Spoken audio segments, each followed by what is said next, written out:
teman-teman. Ya, memang itulah misi kita. Iya, di sini ada rekan wartawan Pak Dinarsa, silakan Pak Dinarsa. Iya Pak, Ya, selamat sore Pak. haleluya. Ya, selamat Kebetulan sore. saya di Jerman juga ini Pak. Wah, luar biasa nih. Saya dengar Bapak di Berlin ya. Kapan-kapan ngopi lah di dekat Boleh. Brandhuptor situ. Cuman mungkin kalau sudah tenang Pak, karena memang saya sekarang jadi harus hati-hati sekali supaya saya jangan membuat khawatir sahabat-sahabat saya. Kalau saya sih udah. Cuma yang penting teman-teman, sahabat-sahabat saya kan juga khawatir ya. Oke, saya main safe. Saya bilang saya juga nggak akan nantang-nantang. Kalau saya ketemu orang apa, nantang-nantang, nanti kan kesannya juga saya sombong, arogan tadi itu kan. Nah, ini masih live, saya dibilang arogan Pak, saya nge-live begini Pak. Padahal enggak, kalau saya nge-live, kalau saya sembunyi nanti dibilang kabur. Serba salah kan? Sembunyi dibilang kabur, saya nongol bilang arogan. Enggak, saya nggak mau kabur juga, saya mau tanggung jawab gitu loh. Iya, begini Pak, posisi saya mau menempatkan posisi saya ya Pak ya. Saya kan sebagai wartawan, saya nggak punya hak untuk berpendapat atau apapun. Tugas saya ke Bapak hanya sekedar bertanya. Maksudnya tolong dipahami dulu duduknya seperti apa, posisi saya seperti apa, posisi Bapak seperti apa. Jadi seperti itu Pak. Untuk urusan yang segala macam, bahkan saya pun diam ketika Bapak bilang wartawan mau framing apa segala macam. Terus backfire-nya ke kita, ke jurnalis, ke wartawan. Ya itu sudah resiko profesi kami. Oke, itu saya pahami sebagai resiko profesi. Jadi yaudahlah nggak masalah. Sama juga Bapak juga mengalami masalah di framing, merasa di framing apa segala macam. Ya itu masalah kita masing-masing. Ya Pak ya. Jadi kita jalan dari sini ya Pak ya. Oke, jadi saya sekarang mau sebenarnya sebelumnya mau nanya dulu, gimana kabarnya Pak? Sehat Pak? Luar biasa Pak. Sehat. Gimana? Kalau secara mental sehat juga masih Pak? Kalau menurut saya sehat Pak. Iya. Karena kan ini kan sudah dibully oleh orang seluruh Indonesia dan orang seluruh dunia, bukan dibully ya, maksudnya sedang jadi perbincangan hangat seperti itu Bapak. Dan sudah ditetapkan statusnya sebagai tersangka juga oleh Polri dan sudah dikirim red notice oleh Polri ke Interpol juga gitu. Ya sebagai sesama manusia saya memahami kalau dalam posisi itu nggak mudah gitu Pak, memikul beban mental seperti itu gitu Pak. Bapak sendiri ngerasa takut nggak sih Pak? Posisi saat ini gimana sih Pak? Nggak tahu Pak, saya malah nggak tahu yang saya rasakan. Cuman pokoknya biasa aja, saya pokoknya jalanin hidup seperti biasa. Ya pagi, malam tadi saya barusan ke tempat yayasan yang saya biasa kerja juga. Ya kan saya juga pergi Bapak kerja juga di sini ya Pak ya? Kerja juga di sini. Oh, Berlin bener Pak ya? Ya di sebuah kota, someplace ya. Jadi teman-teman nanti soalnya pada khawatir kemarin yang teman-teman yang di Turingen sama yang di wilayah Bremen teriak sama saya semua kan. Mereka nggak tahu nggak apa. Terus jadi pesan berantai begitu kan. Ini ke siapa terus sampai ke saya. Terus jawabannya pokoknya kasar gitulah. Sedikit memaki-maki begitulah, kayak menekan saya begitu kan. Terutama teman-teman gereja itu kan semua. Nah sayanya ya teman-teman ini ya orang-orang bulenya lah, maksudnya orang-orang bulenya dia saya menyampaikan Paul, dia bilang ya kan. Iya. Oke. Pak, mohon maaf Pak, apa namanya, Bapak sudah, saya mau klarifikasi ya Pak ya, Bapak keluar Indonesia dari 2018 betul ya Pak? Iya. Iya. Dan itu sudah nggak ada hubungan sama yang di Indonesia sama sekali Pak sampai sekarang Pak? Dalam arti apa hubungan itu? Kontak atau orang nggak ada. Saya udah nggak pernah kontak saudara-saudara saya, keluarga saya di Indonesia karena sebetulnya sejak 2000 saya ini dulu ya, saya ini kan mulai memberitakan Injil ini kan mulai aktif pemberitaan Injil secara terang-terangan. Saya nginjilin orang, baptis orang itu kan sejak 2015, 2014 akhir itu ya, 2014 akhir itu saya mulai aktif agresif memberitakan Injil. Saya baptis rekan-rekan dari kebanyakan Muslim ya, 99% Muslim. Nah, saya baptis, terus saya samperin juga itu AWF itu saya samperin ya kan, si Yudi Mulyana saya samperin. Dulu siapa itu yang barusan in memoriam itu Ali Makrus itu saya samperin.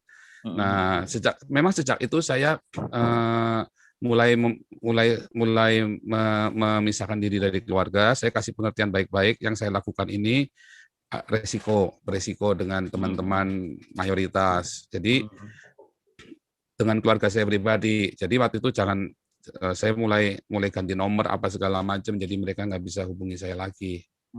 Pak, apa namanya, dengan adanya kejadian ini, apakah Bapak sudah, artinya, mohon maaf ya Pak ya, ada beberapa pendapat Nanti yang kalau bilang, pertanyaan yang saya nggak mau jawab, saya akan bilang nggak bisa oh iya, jawab begitu iya nggak ya. apa-apa, Pak. Oke, Itu hak silakan. Bapak, itu hak Bapak. Ya. Nah, jadi gini, dengan apa yang terjadi saat ini, apakah Bapak memahami, apakah ini mungkin dalam frame mindset Bapak ini adalah sebuah risiko perjuangan seperti itu, atau Bapak nggak nyangka akan ada reaksi seperti ini, Pak? Ya, memang ini kan risiko apa yang kita yakini, Pak. Yang kita yakin sesuatu, kita menyampaikan sesuatu, karena kan setelah saya tahu, saya percaya, buat saya ini adalah, saya kan punya masa lalu yang tidak baik, Pak. Semua orang sudah tahu lah, saya tidak baik, ya kan. Saya pernah. Saya menjadi seorang hamba Tuhan, menjadi seorang pastor ini dari tahun 99. Saya punya masalah ini. Saya sering cerita kok, saya punya masalah yang nggak baik. Dan ini buat saya adalah sebuah ya udah, ini cara saya untuk mungkin yang harus saya tempuh begitu loh, untuk ya semoga saya masih berguna, ya kan, untuk bagi manusia, bagi umat manusia. Oke Pak. Terus berarti Bapak ini di sini ada pekerjaan, terus apa segala macam. Apakah pekerjaannya itu berkaitan dengan Injil tadi yang seperti Bapak bilang itu, Pak? Iya, sangat berkaitan. Saya di sini sudah baptis ratusan orang imigran dari ini ya, dari apa namanya, dari Timur Tengah itu ya. Saya sudah baptis banyak orang-orang ini. Iya, kalau di sini banyak dari Turki. Non-government organization ya, jadi. Oh, NGO ya Pak ya. Pakai nama Joseph Paul atau pakai nama yang Cindy Paul? Joseph Paul Sang, Pak. Oh. Iya. Ini saya konfirmasi lagi ya Pak ya. Mohon maaf ya Pak. Ini yang Cindy Paul Suryo Mulyono ini benar ya Pak? Itu nama saya dulu, Pak. Oh, begitu ya. Jadi apa ada tahap ketika Bapak merasa, oh saya harus ganti nama karena saya sudah tercerahkan, atau seperti apa gitu Pak? Ya, itu nama baru saya setelah saya kembali melayani Tuhan. Saya bilang, tetapi saya tidak berarti saya memungkiri masa lalu saya yang tidak baik, karena saya memang, kita semua punya salah lah, tapi saya kebetulan terlalu salah. Kebetulan saya ini terlalu salah, Pak. Begitu loh, Pak. Nah, kan jadi, kita semua punya masa lalu tidak baik, tapi saya punya tidak baik gitu loh. Jadi supaya tidak terlalu apa namanya, orang terus langsung siap apa, tapi kan memang semua orang tahu dan tidak pernah saya tutupin. Tidak pernah saya tutupi, kan ada semua wah itu kan gampang, tinggal browsing internet, siapa saya kan ketemu semua kan. Saya itu nggak pernah nutupin identitas saya. Bapak merasa harus ganti nama itu sejak kapan, Pak? Dan kenapa kok milih nama yang itu, Pak? Apa ada makna khusus? Sejak 2000, saya tuh pakai 2016 akhir. Buku saya yang di buku saya itu ya, buku saya yang berapa ya itu ya, yang pertama apa yang kedua ya, saya udah mulai ganti nama. Yang pertama ya, saya nulis buku itu saya udah pakai itu ya, sejak itu. Oke Pak. Bapak, kan saya juga mengikuti beritanya, pemberitaan Bapak di tanah air seperti apa ya Pak. Bapak bilang sudah menanggalkan status sebagai WNI, betul seperti itu Pak? Iya kan, kalau saya sudah tidak niat pulang kan saya harus menanggalkan. Nah, tadi sudah saya jelaskan di depan. Iya. Prosedurnya bahwa di Eropa ini prosedurnya itu ada berbagai cara untuk menempuh prosedur supaya legal. Dan saya legal di sini, Pak. Iya, Bapak, maaf. Berarti belum warga negara Jerman juga. Masalah legalitasnya semua saya nggak bisa jawab karena nanti saya salah saya kan ada lawyer, Pak. Jadi saya nggak boleh jawab yang berkaitan dengan masalah kewarganegaraan, karena saya ada lawyer. Nah, tapi masalah kasus saya pribadi saya jawab, nggak apa-apa, nggak masalah. Tapi untuk masalah legalitas apa segala macam, mengapa saya bisa dapat itu apa segala macam, mengapa saya bisa legal, saya nggak boleh jawab, Pak. Karena nanti orang-orang ikut-ikut caranya begitu, dia masuk Eropa berduyun-duyun, Pak. Cara-cara itu itulah harus benar-benar tahu. Kalau nggak tahu cara itu nggak bisa aja pokoknya. Mohon maaf. Dan itu saya bisa dipersalahkan kalau saya cerita-cerita caranya bagaimana, gitu loh, Pak. Okay. Berarti sekarang gimana statusnya Bapak ini? Ya pokoknya statusnya saya melepaskan warga negara Indonesia dan saya di bawah Jerman atau gimana? Di bawah hukum Eropa sekarang. Enggak dong, enggak stateless dong. Nah, jadi kan berarti namanya harus ada warga negara. Mungkin itu di stop dulu, Pak. Karena itu nanti biar dari lawyer, Pak. Karena itu nggak boleh saya ngomong itu. Saya sudah dikasih tahu nggak boleh jawab semua yang tentang kewarganegaraan, kecuali pokoknya saya hanya kasih tahu ada banyak cara untuk tinggal di Eropa dengan legal, tetapi cara-cara itu tidak banyak orang yang tahu. Intinya begitu. Dan tidak ada di internet juga soalnya. Jadi itu hanya tahu kalau kita ketemu lawyer di sini, kita baru ngerti, caranya begitu. Dan itu pun lawyernya lawyernya di tertentu. sini berarti ya Pak ya? Iya dong, kita ada lawyer juga kan di sini. Iya. Dan saya nggak boleh kasih tahu negara bagian mana, itu kan luas kan. Jerman itu kan luas, Eropa ini kan luas semua. Jadi saya juga nggak boleh bilang membawa state sesuatu, saya nggak boleh Pak. Jadi nanti saya dipersalahkan. Ya, itu nggak boleh bawa state-nya, nggak boleh. Tadi kemarin yang memframing saya Jerman kan bukan saya kan. Ya kan? Makanya saya selalu bilang Uni Eropa karena nanti saya dipersalahkan Pak. Enggak, karena ini Pak, karena saya kan juga dapat konfirmasi dari KBRI Pak, bahwa memang Bapak terdaftar sempat masuk ke Jerman seperti itu. Jadi iya, betul. Tapi kemudian bukan saya yang ngomong, tapi loh ya, maksudnya janjian bukan saya yang ngomong ya. Perkataan Jerman itu bukan dari saya karena supaya jangan nanti saya dipersalahkan oleh lawyer saya bahwa itu kata-kata saya. Saya tidak pernah berkata itu Jerman karena nanti saya dipersalahkan.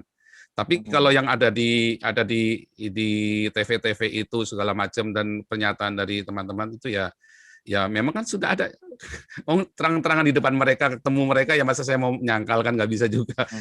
Iya Pak. Ya kan begitu Pak. Iya.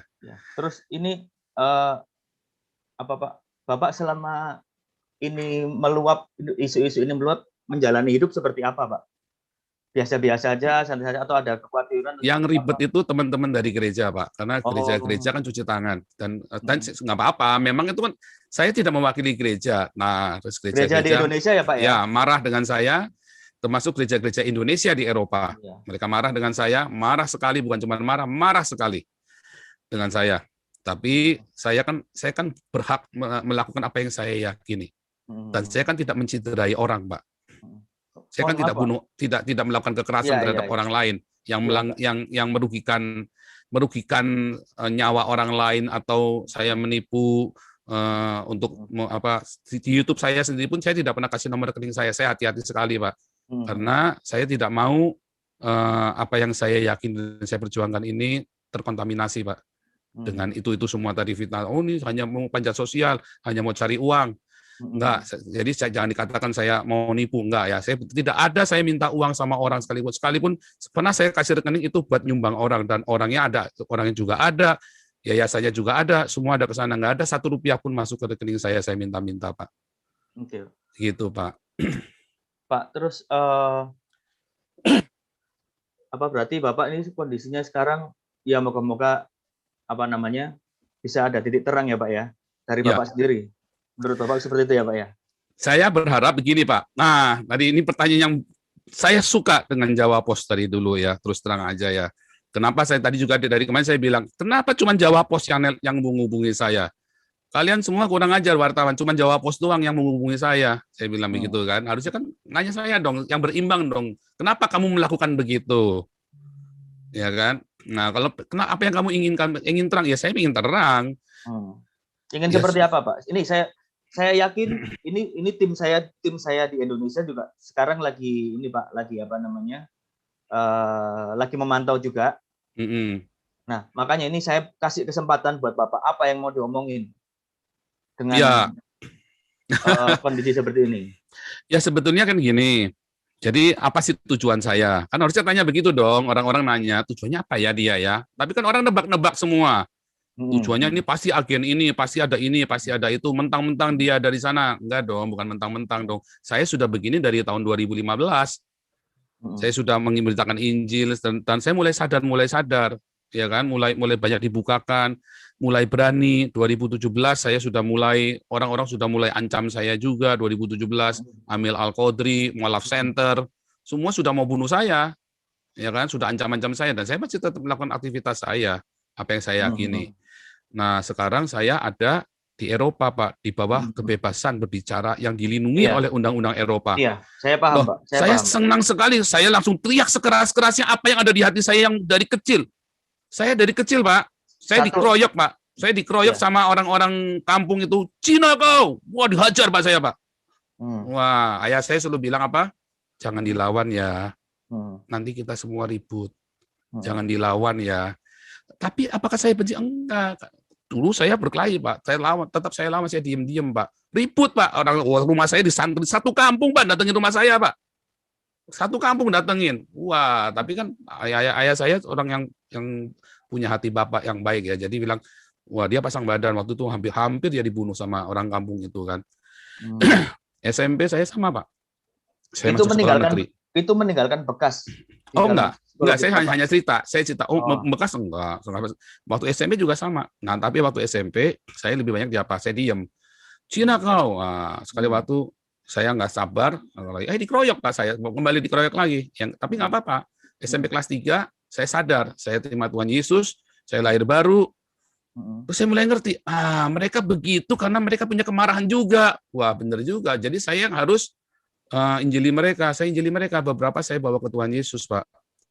Ya, saya ajak. Dan jadi di anggota persekutuan kami, persekutuan pelajar dulu. Kita ada persekutuan pelajar yang cukup ini ya, dari 7 orang, jadi 12 orang, jadi 50 orang, jadi 300 orang, terakhir jadi 500 orang. Yang senang juga gereja-gereja juga yang marah-marahin saya nginjil-nginjil itu kan.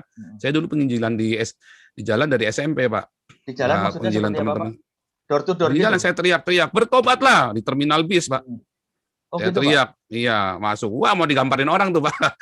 Cuma kan dulu saya masih lugu, nggak ngerti gimana cara menginjil kan. Saya teriak, saya bagi traktat di jalan-jalan di terminal-terminal, saya bagi bawa-bawa makanan, bawa macam-macam lah yang kita bisa lah. Kita urunan anak-anak pelajar ini. Sampai orang tuanya keberatan, wah saya sampai dimusuhin segala macam sama gereja, Pak, sama gereja. Sama gereja yang musuhin. Tapi akhirnya komunitas kami jadi 500 orang, dan 500 orang ini yang kemudian masuk ke gereja-gereja itu. Ya, jadi gereja yang senang kan akhirnya kan.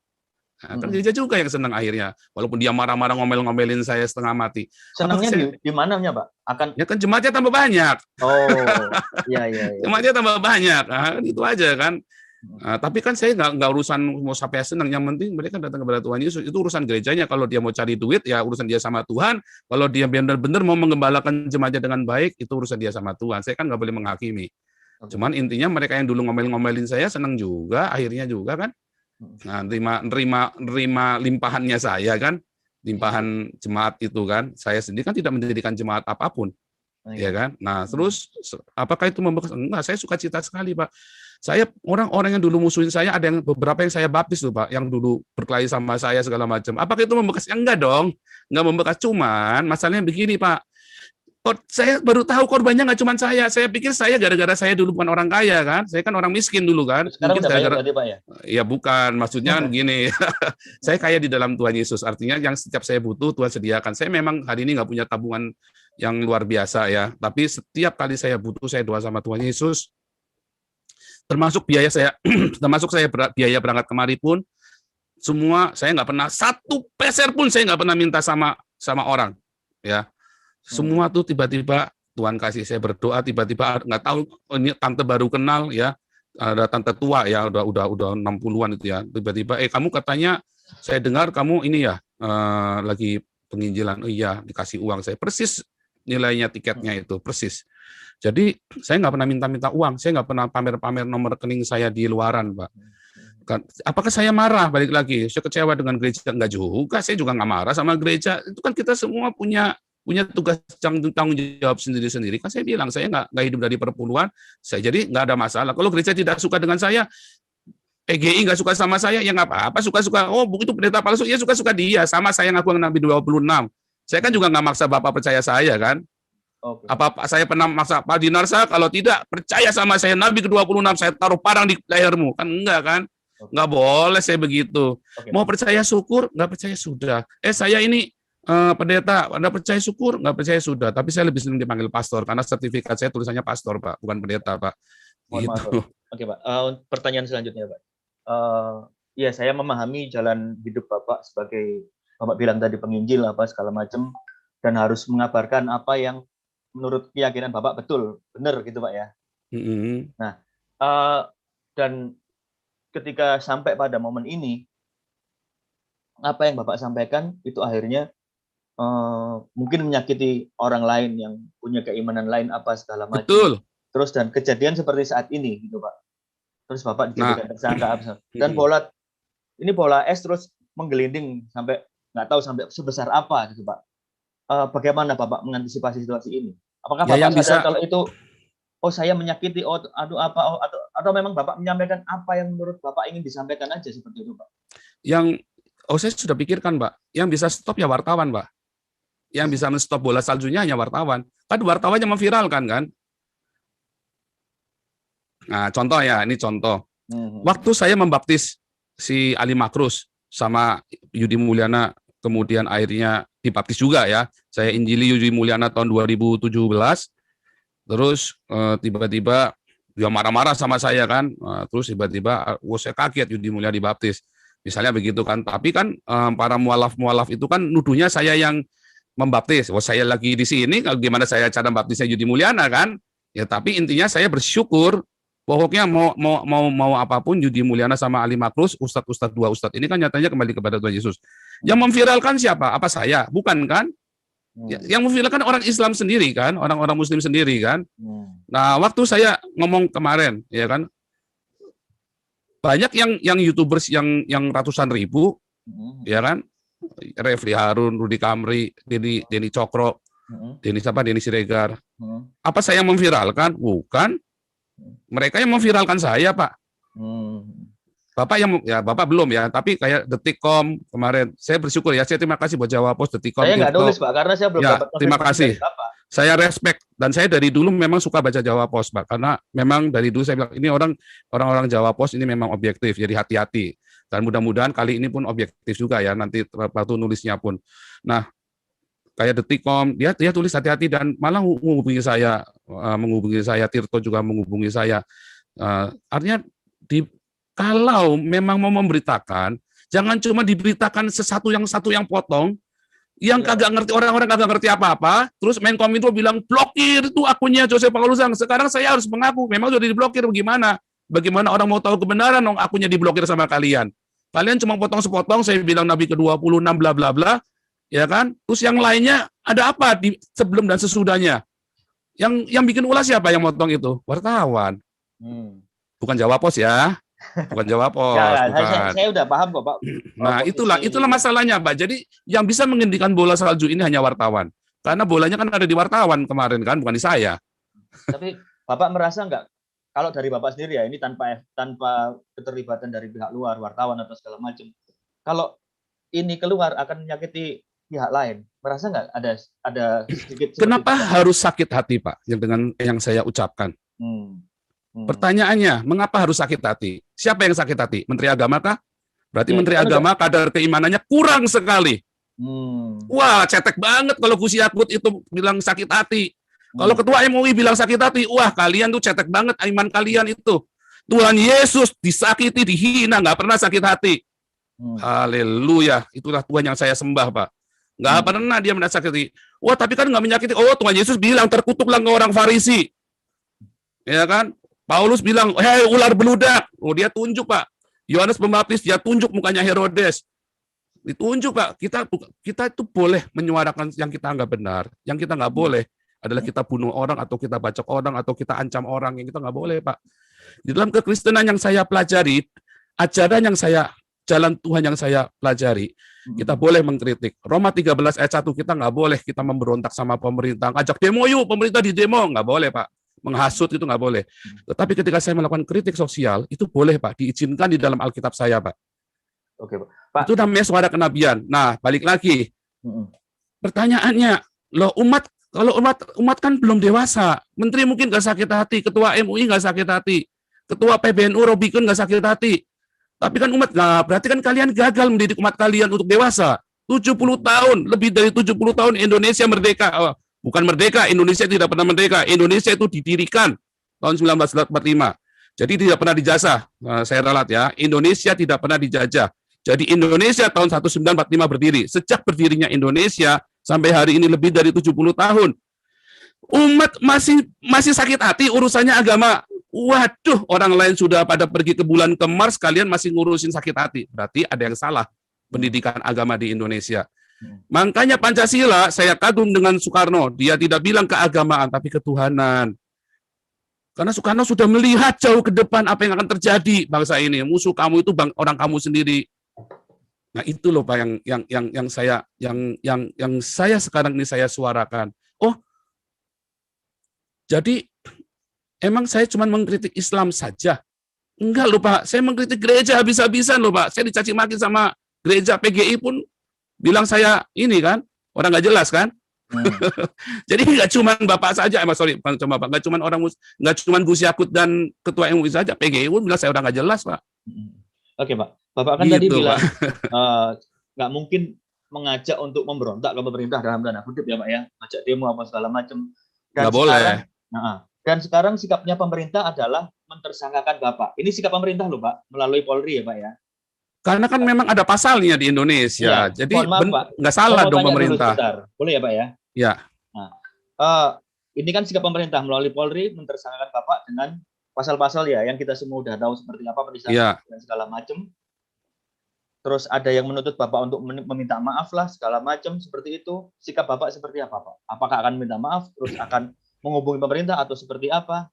Ini berkaitan dengan omongan Bapak tadi loh, Pak. Jawaban saya seperti Abdul Somad, Pak. Apakah saya harus meminta maaf untuk sebuah kebenaran yang saya yakini? Abdul Somad kan juga jawab yang sama, Pak. Pertanyaannya, harusnya tadi balik lagi. Pemerintah melakukan saya, itu kewajiban pemerintah, Pak. Itu kewajiban Polri untuk mengeluarkan menerima laporan undang-undang penistaan agama, karena undang-undangnya kan ada penistaan agama. Dan omongan seperti saya kalau di Indonesia memang disebut menista, sama seperti Yahya Waloni, Abdul Somad, Tengku Zulkarnain, Haikal Hasan, sama dengan Habib Rizik, sama dengan Stephen Indra Wibowo, Irina Handono, Hani Christian, sama Pak Moko Ginta almarhum, sama Pak yang saya omongkan, YouTubers lain banyak yang lebih ngeri dari saya, Pak. Mereka semua berkeliaran. Ya kan? Jadi undang-undang penistaan agama ini buat siapa? Buat kami minoritas atau buat kita semua? Kemarin Pak Jenderal Junius Tobing dia cerita kuliah kebangsaan, ya kan? Beliau yang kasih judul sendiri, ya kan? Siapakah kita? Karena di Indonesia sekarang ada kami dan kita, Pak. Siapakah kami? Siapakah kita? Oh, berarti kalau bukan kami, outsider, kamu bukan kami. Wah, ini bahaya sekali. Itulah perpecahan, Pak, orang-orang yang bikin kami itu. Itulah yang namanya anti Pancasila. Saya Pancasila sejati, Pak. Lihat ya, YouTuber semana di Indonesia, sekalipun Denny Siregar, yang bikin kuliah Pancasila tiap seminggu sekali. Cuman saya, Pak, tak tongkrongin, dapat duit nggak? Enggak, Pak. Kira enak kuliah Pancasila. Pak, mohon maaf ya, Pak. Tapi kenapa Bapak melepaskan warga negara Indonesia kalau Bapak mengaku Pancasilais? Kalau saya tidak lepaskan, saya ditangkap dong, Pak, dipulangin. Gimana, Bapak? Itu namanya berhikmat, Pak. Saya harus korbankan, nggak ketemu. Pak, kalau orang tua saya mati sekarang, Pak, saya nggak boleh pulang, Pak. Bukankah itu pengorbanan saya, Pak? Sekalipun mungkin Indonesia akan memaafkan saya, ya kan? Udahlah, diampuni hukumnya.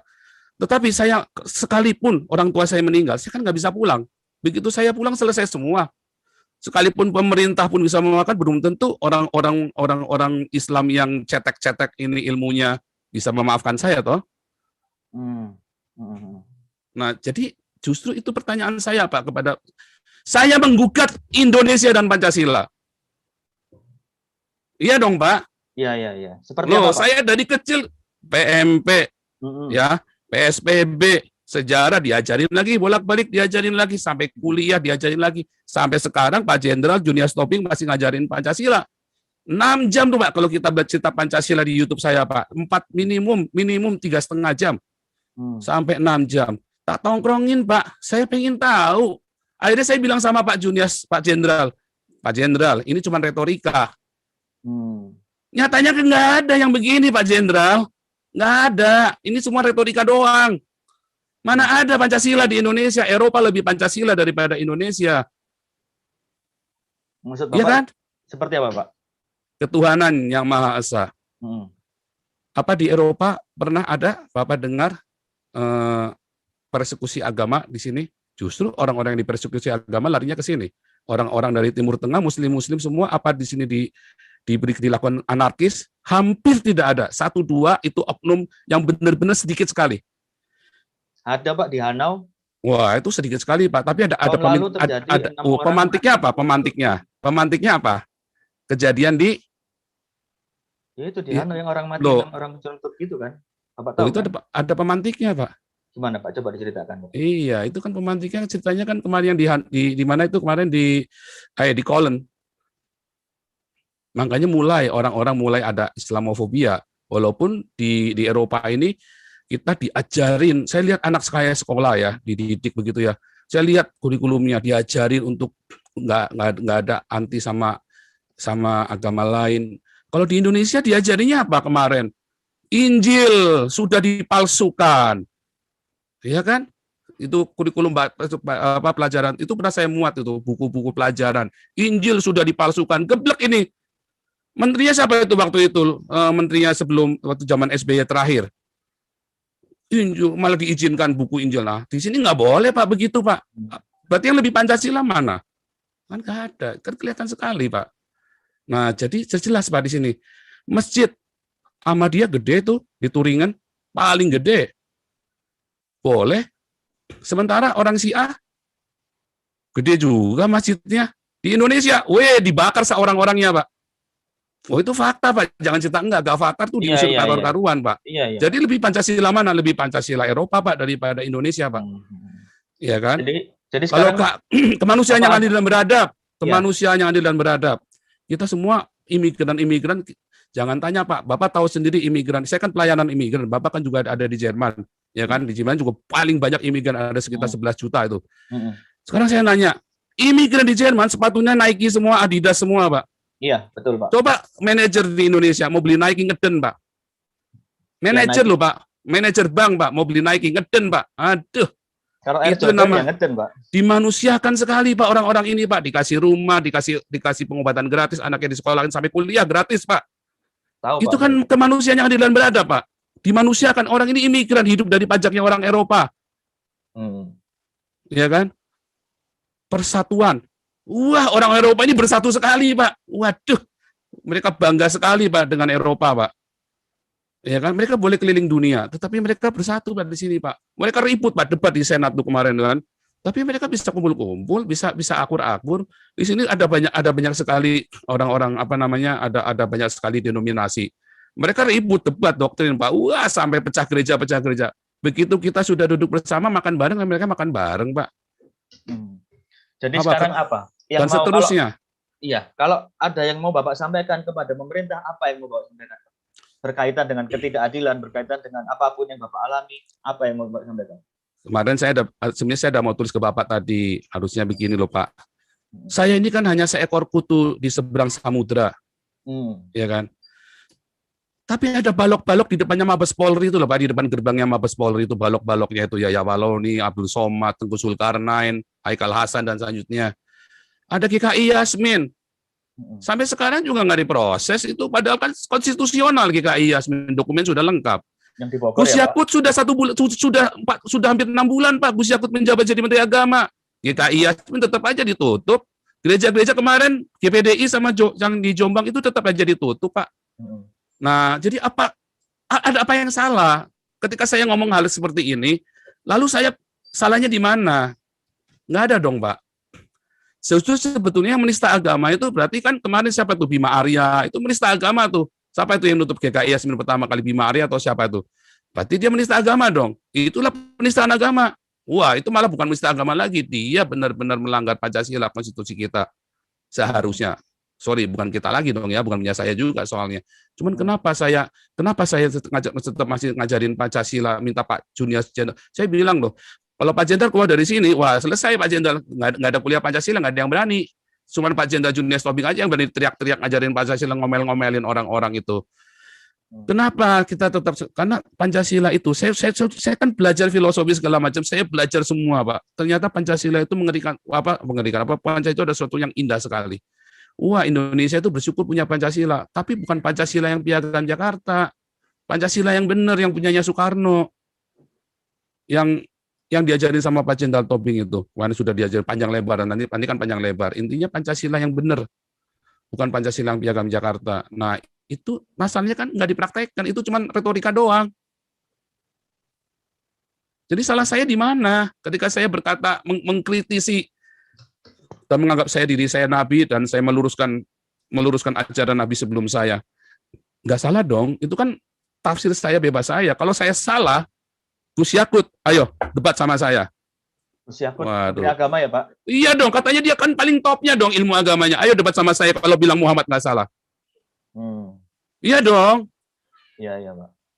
Maaf, saya nggak bilang oh menyakiti dong, menyakiti lagi enggak dong. Justru kita bilang yang saya ngomong kan sebuah realita, ya kan? Kita ngomong, makanya saya harus ke sini dulu, terus saya ngomong Pak, teriak Pak. Jadi Bapak untuk ngomong dengan lebih lapang harus keluar dulu gitu ya Pak ya? Nah iya loh Pak, kalau saya di dalam saya lagi ngomong udah diciduk loh Pak. Oh, saya baru live begini aja tiba-tiba sudah di depan udah Intel di depan udah nongkrongin Pak. Bagus kalau Intel, FPI nongkrongin Pak. Bagus kalau Intel paling cuma dicokok begini saja. Kalau FPI dibakar rumahnya Pak. Aduh. Loh, itu kan fakta kan kemarin yang dicokok-cokok itu yang di internet online, teman-teman yang dicokok sama FPI itu digebukin dulu. Daud Ali, Saifuddin Ibrahim, banyak Pak orang Kristen dimasuk-masukin Omega Suparno malah dibunuh.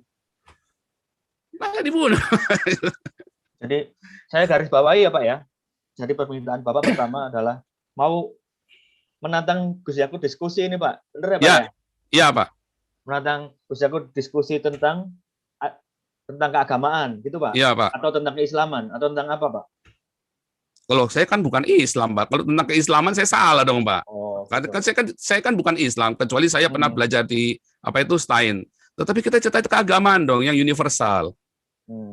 Enggak, soalnya ada orang juga yang bilang kenapa kok dia bukan Islam tapi kok mengaku Nabi ke-26 itu kan sudah masuk ranahnya Islam. Nah, betul. Nah, itu tadi pertanyaannya. Tadi saya boleh-boleh saja mau ngaku Nabi 26, 27, 28, 29, suka-suka saya kan. Semua orang kan boleh ngaku jadi Nabi. Emang ada larangan dilarang menjadi Nabi? Kayaknya belum ada undang-undang dilarang menjadi Nabi di seluruh dunia deh, Pak. Tapi udah ada umatnya nggak, Pak? Kalau udah jadi Nabi, Pak? Ya, mudah-mudahan sudah ada, Pak. Mudah-mudahan sudah ada. Tapi saya nggak pernah maksa-maksa ini orang-orang buat ngakui saya loh. Suka-suka mereka mau ngakui saya apa enggak kan suka-suka mereka, Pak. Iya. Oke, Pak.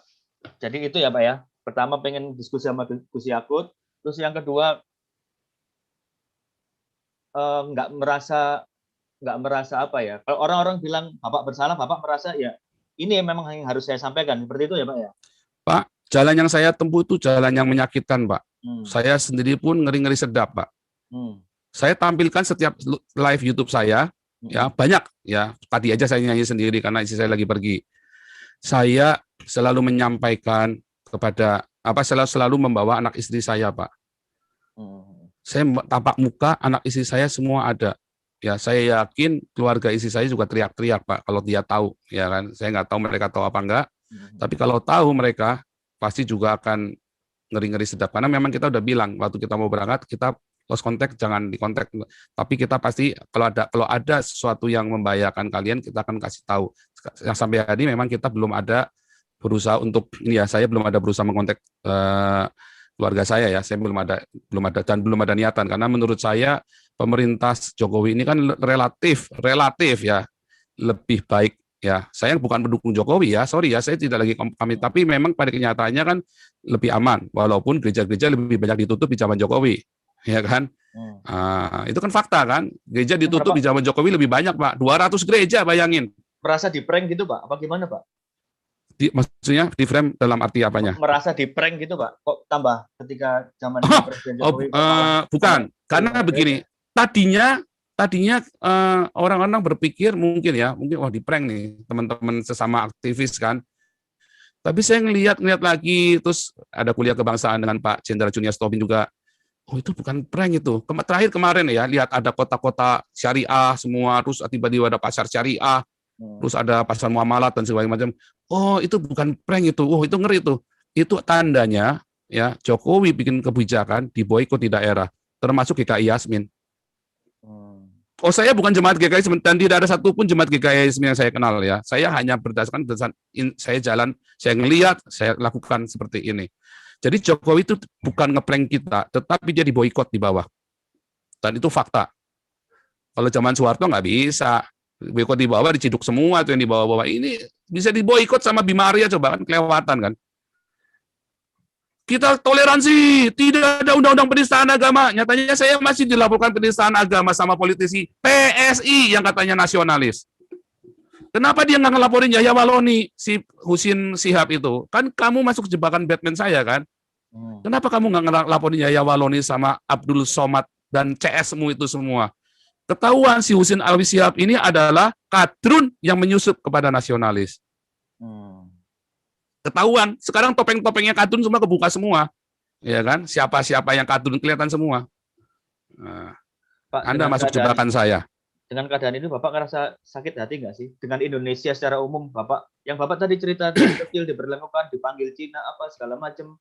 Orang tua Bapak tadi bilang hampir dibunuh, apa segala. Bapak merasa sakit hati dengan Indonesia nggak, Pak? Saya tidak pernah sakit hati dengan Indonesia, Pak. Sampai hari ini saya masih mencintai Indonesia. Terus apa yang menurut Bapak salah dari Indonesia, Pak? Dengan sikap Bapak ini?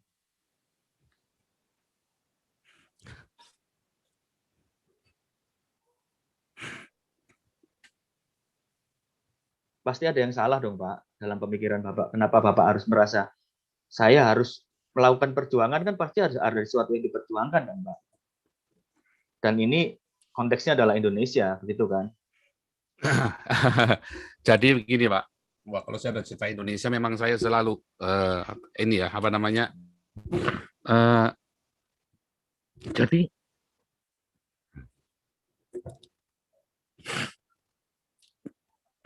saya dari ngerti, Pak, tentang Indonesia, Pak. Saya lahir baru ya 15 tahun saya penuh Roh Kudus, saya berdoa buat Indonesia. Sampai hari ini saya berdoa buat Indonesia. Saya ciptakan lagu-lagu tentang Indonesia banyak sekali. Tetapi memang Indonesia sedang dirusak oleh sebuah ideologi yang sangat rusak, ideologi yang sangat busuk, ideologi khilafah. Dan itu mereka masuk menghujam sekali, ngerusak anak bangsa, masuk ke sekolah, ya, memaksa orang pakai jilbab, memaksa orang untuk mengikuti syariahnya mereka, dan semua perda-perda syariah yang lain. Oh, itu sudah jelas, Pak. Dan itu akan merusak. Saya jamin Indonesia akan rusak. Dan saya melihat Indonesia yang saya cintai ini, ya, yang saya cintai itu membuat banyak sekali korban yang dikorbanin justru anak-anaknya. Ibu Pertiwi ini yang mengorbankan anak-anaknya, Pak. Bapak tahu yang namanya harimau tidak akan makan anaknya. Ibu Pertiwi ini makan anaknya, Pak. Jadi Bapak merasa dimakan sama harimau ini, Pak? Oh, bukan cuma saya, Pak. Banyak sekali, Pak. Korban yang dianggap PKI berapa banyak? Yang di PKI kan 3 juta, Pak. Apa Bapak ada ini, Pak? Ada cerita dari keluarga gitu, Pak? Ada kaitannya tentang PKI itu, Pak? Saya tidak punya keluarga yang tersama PKI karena nenek moyang saya dulu dari Partai Komintang yang lari dari Partai Komunis. Jadi jelas keluarga saya penentang komunis. Karena nenek moyang saya dulu anti dengan Partai Komunis dan dikejar-kejar, Pak. Makanya pindah ke Indonesia. Nggak ke Taiwan ya, Pak? Kan ada yang kemana-mana, Pak. Kan tersebar-sebar kemana-mana. Nah, salah satunya ke Indonesia nenek moyang saya. Okay. Itu loh yang ke Indonesia. Dan itulah kemudian makanya ayah saya pun pernah dikarungin sama PKI, Pak. Ayah saya, Pak. Digebukin maksudnya, dikarungin itu digebukin karena memang ayah saya bilang saya juga salah, bilang kenapa? Dasar PKI lu, dia bilang begitu kan, dikarungin bener sama orang PKI, digebukin, Pak. Tapi nggak dibunuh, cuma digebukin doang. Artinya karena orang marah kan, dasar PKI lu kan waktu kan frame-nya kan jelek kan. Jadi digebukin sama orang PKI, digebukin bapak saya.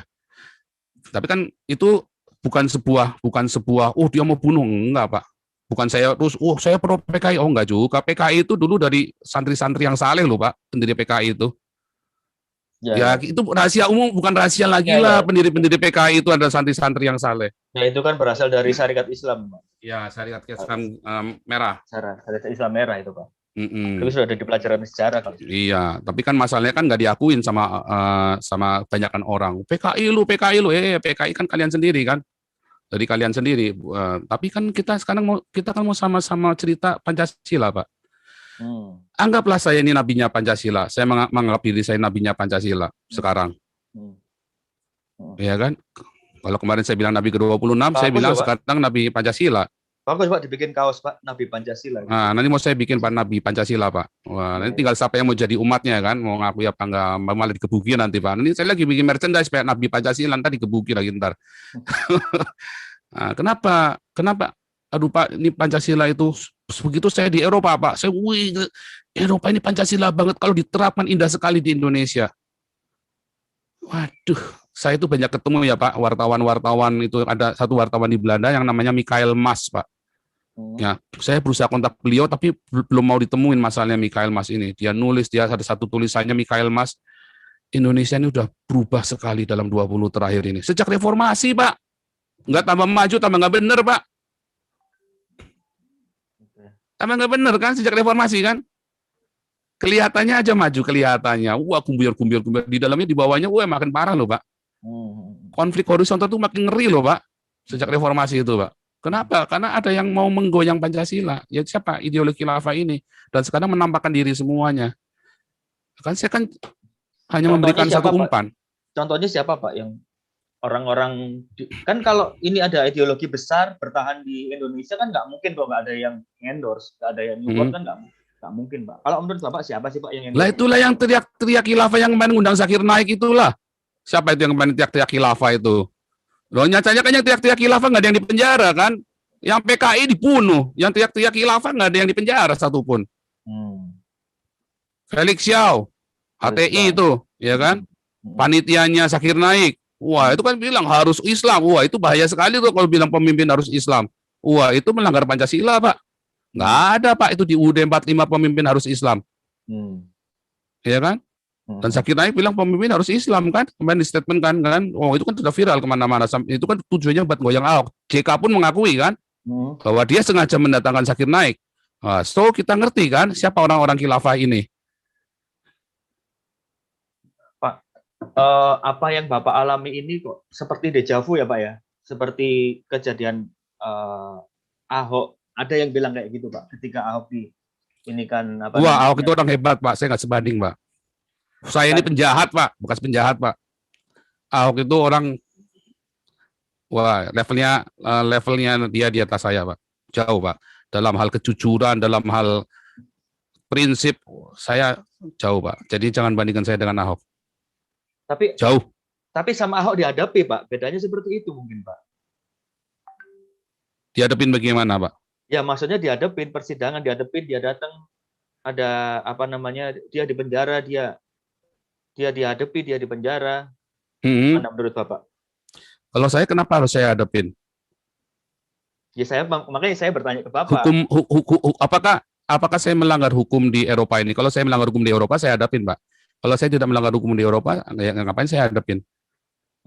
Jadi makanya saya pergi ke sini, Pak. Karena di sini ada kebebasan berbicara dan seharusnya di Indonesia ada kebebasan berbicara. Selama di Indonesia tidak bebas bicara, bahkan agama pun harusnya bisa dikritik. Kalau agama tidak bisa dikritik, ada yang salah dengan agama itu. Apalagi kalau sampai bilang bunuh, apalagi sampai datengin keluarga saya misalnya, kan diancam di YouTube itu kan diancam keluarga saya mau didatengin. Makanya saya bilang ada 3 reaksi, Pak, ada 3 responnya, Pak. Satu respon yang pertama ya adalah kalau kalian tetap memaksa untuk membunuh atau memenjarakan saya, berarti omongan saya benar, Pak. Pak, mohon maaf, Pak. Emang ada yang ngomong membunuh Bapak, Pak? Woi, banyak sekali, Pak. Wah, itu rembel itu, Pak. Rembel, Pak. Nah, banyak itu kan cuma tinggal browsing aja banyak sekali. Nah, terus ada yang ngancam-ngancam mau datangin, wah bakar rumah keluarganya. Enggak, ini itu kan sporadis, Kak. Namanya netizen ya, Pak ya. Ya kan enteng aja kalau mau ngomong. Tapi ya, enggak, ini kan saya bilang kan kita lagi cita, responnya ada 3. Ini kan semua kan namanya presumption, toh, Pak. Ya kan berdasarkan sebuah fakta, kita kan bilang ada 3. Apakah 3 ini pasti akan terjadi? Belum tentu. Yang mana yang akan terjadi ya kita nggak tahu. Satu, yang jelas ada yang mau ngancam, mau bunuh. Tapi mau menjarakan, oh jelas ada, banyak. Ya kan? Kedua, berarti saya benar. Ya kan? Berarti saya benar. Yang semua katakan saya tentang agama itu yang di Indonesia bukan cuma agama Islam doang ya kan, saya kan mengkritik agama Kristen juga, semua agama-agama kan. Ya. Nah, berarti saya benar bahwa agama itu tidak mendatangkan kebaikan, tapi mendatangkan kejahatan, ya kan? Nah, berarti semua agama itu akhirnya akan membuat hawa nafsu manusia itu makin menggeludak besar karena agama. Nah, saya jadi teringat ceritanya Kain dan Habil. Kain itu kan bunuh Habil gara-gara agama kan? Dalam Alkitab, persembahannya Habil diterima, persembahannya Kain tidak diterima. Lalu Kain marah, dia bunuh tuh Habil tuh. Kan gara-gara agama toh. Nah, itu ya. Itulah dosa pertama di muka bumi. Kedua, kalau mereka terus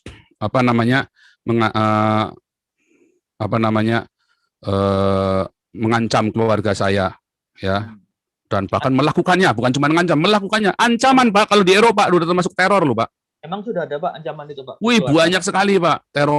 Ancaman teror itu banyak sekali Pak di YouTube itu, dan keluarga saya kan baca Pak. Pasti baca. Itu kan viralnya pagi siang sore Pak. Pagi siang sore itu kan wartawan-wartawan itu kasih di TV, ya kan. Nah, berarti yang mereka sembah itu adalah iblis Pak.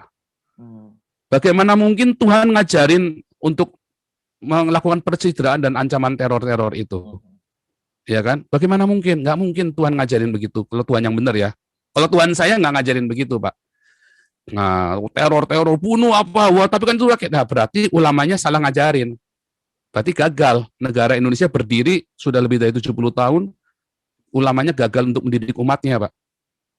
Yang ketiga, kalau kemudian pemerintah Indonesia dan para ulama dan rakyat Indonesia kemudian, oh iya ya, ada yang salah nih antara saya atau si Joseph Paul Sang, maka si ini mereka melakukan introspeksi. Oke, si Joseph Paul Sang biar introspeksi, kami juga introspeksi. Itu kan terjadi di Eropa. Paus dihujat, Yesus ditelanjangin sama si Charlie Hebdo. Apakah terus demo, wah, bunuh, sekarang juga bunuh si Charlie, sekarang juga nggak ada. Kalau di Indonesia langsung bunuh si Ahok, sekarang juga bunuh si Paul, sekarang juga. Beda kan? Oh, beda banget. Nah, itulah Pancasila di Eropa. Nah, kalau itu Indonesia sudah mencapai kedewasaan itu, yang saya ngomong ini cuma buat Banyolan doang, Pak. Cuma buat Banyolan doang yang saya ngomong, Pak. Cuma buat, wah, orang akan ketawa. Bukan mentertawakan Tuhan loh, Pak. Tapi mentertawakan dirinya sendiri, ternyata ilmu saya belum nyampe ya. Oke, Pak. Yang saya ajarkan hari ini ya ke teman-teman, semoga Bapak mengutipnya dengan benar di dalam nama Yesus. Saya minta Pak diberi hikmat kepada Pak di Narsa supaya diberi hikmat buat nulisnya dan Tuhan tuntun. Pak, keluarga gimana Pak, keluarga Pak? Kan katanya ya. Bapak nggak ngontak ya Pak ya, tapi mereka tahu ya Pak ya? Saya yakin mereka tahu pagi siang malam kok Pak. Tapi saya tutup Pak, saya tutup komunikasi supaya jangan disangkut-sangkutkan juga, supaya juga mereka juga, makanya saya nge-live Pak tiap hari supaya mereka tahu kondisinya saya Pak. Makanya kan waktu live saya ngasih kabar. Mereka pasti tahu YouTube saya Pak, mereka pasti tahu saya viral sekali. Jadi Pak. Ini belakangan. Salah satu cara buat Bapak ngasih kabar ke keluarga ya Pak ya? Iya. Oke, ini saya masih baik-baik aja gitu ya Pak ya? Iya, dan saya juga meminta maaf kepada keluarga saya kalau saya membuat Anda khawatir dan takut. Tapi saya berdoa dan saya sungguh-sungguh puasa buat masalah ini. Saya puasa. Bapak, ini kan YouTube setiap hari hampir setiap hari nge-live ya Pak ya? Followernya udah tambah jadi berapa sekarang Pak? Wah, saya kan ini nge-live-nya di Hagios Eropa Pak, di YouTube saya buat penggala. Ya? Loh, bukan ditutup di ini sama Menkominfo. Wah, sakti lah, gimana nggak sakti lah? Ya kalah lah saya lah, pastilah. Kalau ya cuman ya nggak apa-apa lah, gimana ya, memang resiko lah, gimana, makanya saya masuk di sini. Cuman kan saya udah bilang sama teman-teman di sini, kita jangan gubrak-gubrak karena ini YouTube buat pengembalaan. Saya bedain Pak, YouTube gubrak-gubrak ya buka cus olala BB. Nah itu saya taruh di sana. Kalau yang di sini nggak boleh, kita harus pelan ngomong, diatur, direncanakan. Teman-teman jangan ada ini itu Pak. Jadi saya bedain sebetulnya. Makanya di sini saya ya terpaksa saya live di sini. Nah untuk ini juga doa fajar jam 5 pagi juga ada di sini. Zoom-nya nggak pernah ada ganti. Nah, cuma kan memang ya jadi ya eman-eman ya, sebetulnya ada banyak video-video pengajarannya Pak Jenderal yang bagus-bagus itu setiap minggu sekali dari bulan Desember itu. Mohon teman Kemenkominfo tolong itulah pengajarannya Pak Jenderal itu bagus sekali. Kasihan Pak Jenderal ngajar 6 jam hilang semua. Yang minta tolong lah Menkominfo supaya yang pengajaran Pancasila itu jangan sampai ditutup gitu. Oke Pak. Ada yang mau disampaikan Pak terakhir Pak? Saya terima kasih sama Jawa Pos ya, kalian luar biasa sekali. Iya Pak, saya juga terima kasih dikasih kesempatan buat ngomong karena kami memang mau tahu dari sumber pertama Pak.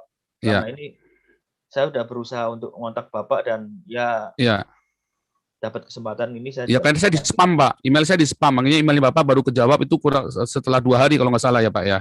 Atau 1 hari atau 2 hari telat itu saya jawabnya itu, karena di spam Pak banyak sekali Pak. Oke. Nah itu sebenarnya yang rugi siapa? Ini kan semua orang jadi rugi. Nah cuman pesan saya itu Pak, saya bukannya nggak berpikir bahwa ini akan banyak menyakiti orang lain. Tetapi kadang-kadang rasa sakit itu adalah obat buat menyembuhkan luka, Pak. Jadi Bapak sekarang ini kayak semacam nyuntik vaksin gitu, Pak. Disuntik dulu kan sakit baru nanti sembuh gitu, Pak. Saya nggak berani bilang begitu, tapi mungkin ya saya sendiri kan juga introspeksi, Pak. Bisa jadi saya memang salah, bisa jadi saya salah, Pak. Karena makanya saya selalu berdoa, saya bilang sama teman-teman, doakan saya supaya murni. Karena bisa jadi kan ternyata itu adalah dari kemarahan. Bisa nggak? Bisa loh, Pak. Bisa yang saya ungkapkan selama ini. Bisa jadi ternyata ada masa lalu saya belum sembuh. Oh, bisa banget. Tetapi saya berusaha untuk murni. Saya terus tiap malam saya ngerengkel loh, Pak. Apa kira saya ini orang terpelajar, Pak. Terus saya ngomong kata-kata yang begitu kasar, begitu menohok. Wah, Bapak kira saya nggak merasa, terus anak-anak saya, wah, bapaknya ini ngomongnya kok begitu, ngaku-ngakunya padahal pastor, padahal sudah pernah mengembalakan, padahal sudah begini, padahal banyak murid-muridnya yang di ini kan, saya kan juga mengajarkan di kelas evangelis, kan ada pengajaran-pengajaran itu. Masih ngajar sampai sekarang, Pak? Masih, Pak. Saya kan ngajar di SOM, Pak. Saya saya masih ngajar di kelas-kelas, ada evangelis, kelas apologetik, kelas apostolik, Bible Training Center lah. Saya lagi merintis STT di sini. Semacam STT gitu. Cuman ini kan ribet lah pokoknya. Perizinan sih ribet, tapi sebenarnya nggak ribet. Masalahnya kan harus ada beberapa orang dan harus cari teman yang tepat, apa segala macam. Uangnya juga, ya kan, uangnya kan paling di situ kan nggak asal itu administrasinya lengkap bisa mudah, tapi masalahnya untuk ngumpulin administrasinya itu yang ribet. Nah, intinya begitu. Tapi di pemerintahnya nggak ribet, yang ribet di sayanya. Nah, karena kan uang juga harus siap, modal kamu berapa lah, bingung modalnya berapa, nggak punya, kan mesti nggak boleh nggak jelas. Kalau di Indonesia kan bisa bikin modal ditahan, modal di apa, terus yayasan juga bisa pura-pura asetnya berapa. Kalau di sini kan nggak boleh begitu, Pak, bisa masuk penjara kalau di sini. Oh, kenapa nggak Bapak bikin, Bapak sama NGO kan sekarang, kenapa nggak bikin di kantornya NGO aja, Pak? Itu makanya sedang kan saya kan lagi meeting terus ini, Pak. Karena teman-teman ada yang nggak setuju dengan satu pembahasan, tapi saya tetap kekeh karena kan ya bukan masalah dogma, tapi karena kan kita kan kumpul di teman-teman kita ini berbagai macam denominasi gereja aliran. Nah, bagaimana yang satu maunya kita alirannya ini. Nah, saya bilang enggak, kita semua mau oikumene. Karena kita oikumene. Jadi ada satu misalnya contoh nih, Pak, bahasa roh. Nah, saya bilang, saya dari gereja karismatik, saya berbahasa roh, tapi saya nggak bilang nggak boleh diajarin, saya nggak mau. Karena itu bukan bagian dari sesuatu yang universal. Kebenaran yang universal yang diakui oleh denominasi lain. Makanya saya nggak mau ajarkan. Nah, tapi yang lain otot misalnya. Jadi materi lah, lebih banyak ke materi. Nah, kalau materi itu belum deal, maka kita nggak bisa jalan, Pak. Karena bisa tiba-tiba ribut kan. Bisa tiba-tiba nggak deal, kita udah jalan, tiba-tiba nggak deal, ribut lagi. Kita mesti bubarkan yayasannya lagi. Jadi ini masih tadinya saya pikir gampang, ternyata ribet gitu loh, Pak. Tadinya saya pikir paling 2-3 bulan selesai, nggak taunya meetingnya aja ini nggak kelar-kelar. Gitu, Pak. Dan nanti saya lanjutkan tadi ya masalah itu. Jadi saya bukannya tidak memungkinkan bahwa mungkin saya memang salah. Tetapi sampai dengan detik ini saya harus melakukan ini. Saya merasa saya harus melakukan ini. Walaupun hati saya ketar-ketir, walaupun hati saya miris. Selama berapa bulan? Coba lihat, begitu tiba-tiba saya berubah kan. Kenapa tiba-tiba berubah? Karena harus makin keras. Kalau saya bicara bisik-bisik, apa didengar sampai seviral ini, Pak? Coba PGI ngomong, ayo mengasihi, ayo toleransi. Apa pernah didengar nggak? Nggak pernah tahu didengar kan? Toleransi, bukan malah tambah toleransi, tambah bacok-bacokan kan? Kalau saya kan jelas, cuder, langsung viral. Lalu kan ditanya, mengapa? Lalu saya jawab. Kalau sampai pesan ini nggak nyampe, wah, ya kiranya Tuhan Yesus memberkati kalian. Tapi saya berdoa, saya puasa loh, Pak. Saya ngelakuin ini, artinya saya sampai puasa, Pak. Puasanya bukan puasa, maaf ya, bukan mindahin jam biologis, Pak. Kami tuh kalau puasa 24 jam makan cuma sekali doang, Pak. Artinya saya serius sekali, Pak. Saya serius sekali dengan apa yang saya lakukan ini, dan saya hati-hati sekali. Dan kalau mau bilang mau menyakiti lebih bisa lebih edan lagi, Pak. Tapi kan harus dijaga. Kemarin si layar teologi itu ada bagus tuh bahasa saya. Kenapa pilihan bahasanya adalah ini bukan itu? Kenapa coba, Pak? Ya kan dipilih dong. kan ada bahasa-bahasa orang nantang gelut, orang nantang kelahi sama orang bahasa-bahasa harus dibedain gitu loh Pak. Ya enggak, kan kemarin Bapak bahasanya juga bagi sebagian orang juga nantang gelut juga kan Pak? Nah, itu dia. Saya juga heran. Nah, kalau beberapa orang ngomong apa aja, saya kan apologet Pak.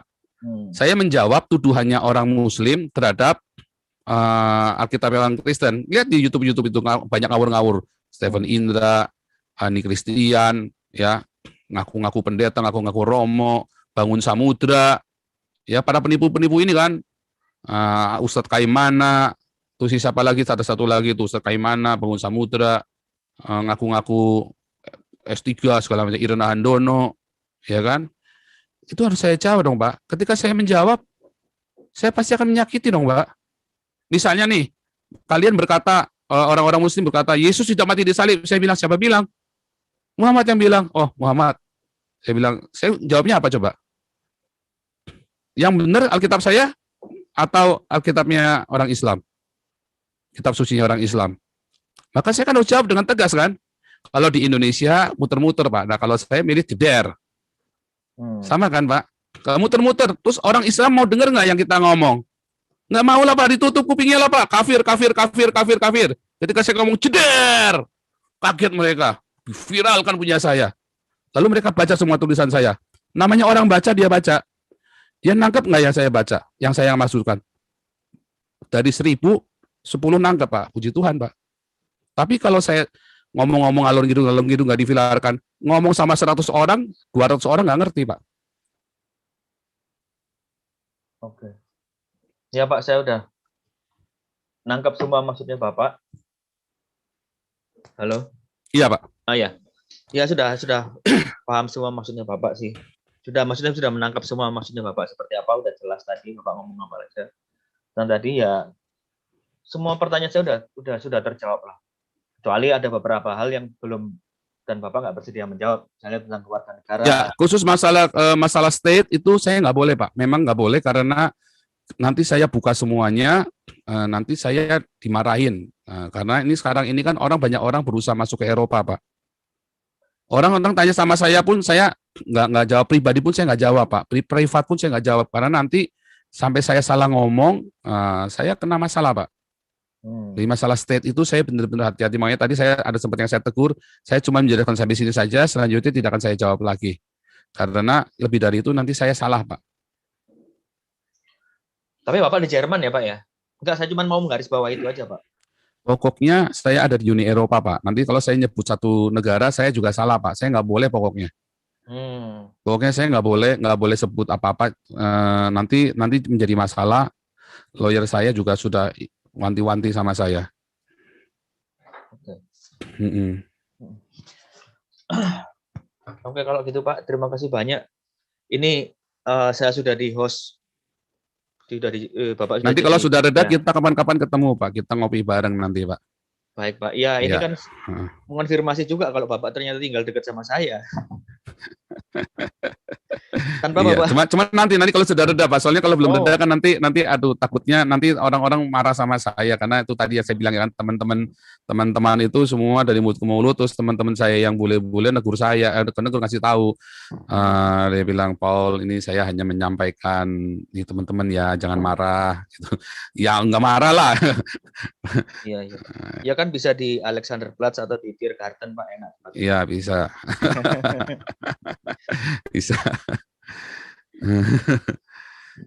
Iya oke Pak kalau gitu Pak. Terima kasih banyak buat waktunya Pak. Nanti kalau ada saya pertanyaan lagi, saya langsung email aja Pak ya, gitu ya Pak. Iya Pak. Kalau nggak keberatan, saya boleh minta kontaknya yang lebih gampang gitu Pak. Boleh Pak. Nanti saya kasih nomor WhatsApp saya Pak. Oke siap. Terima kasih banyak Pak buat waktunya. Terima kasih sekali Pak Dinasa. Nah kalau saya kasih nomor WhatsApp jangan disebar-sebarkan ke teman-teman wartawan lain Pak. Atau kepada pemerintah juga jangan Pak. Jadi maksudnya nanti semua saya ngaku siapa. Nah, kalau jelas. Jadi orangnya harus direct ke saya kasih. Kalau enggak nanti saya kasih siapa ya? Karena udah terlalu gila Pak. Itu nomor saya udah dikemana-manain. Saya sampai nggak bisa seleksi lagi Pak. Oke. Baik Pak. Ya. Ya oke. Yang lainnya kayaknya udah. Oke Pak. Kita biasanya kalau live sampai malam Pak, sampai subuh Pak. Iya ini. Iya, iya. Ini baterainya. Tapi nggak apa-apa. Ya, terima kasih sekali buat Jawa Pos Pak Dinarsa. Luar biasa sekali teman-teman. Luar biasa sekali. Terima kasih buat bantuan Jawa Pos ya untuk menyampaikan aspirasi saya. Oke, Pak. Ya. Ya, Pak, terima kasih banyak, Pak. Semoga wartawan yang lain meneladani apa yang dilakukan oleh Pak Dinarsa Jawa Pos ini. Ya, terima kasih banyak, Pak, buat waktunya. Selamat sore. Saya Selamat sore. ya, Ya, bisa. Ya, terima kasih banyak, Pak. Terima kasih Pak. Luar biasa sekali, Tuhan Yesus memberkati Pak Dinarsa.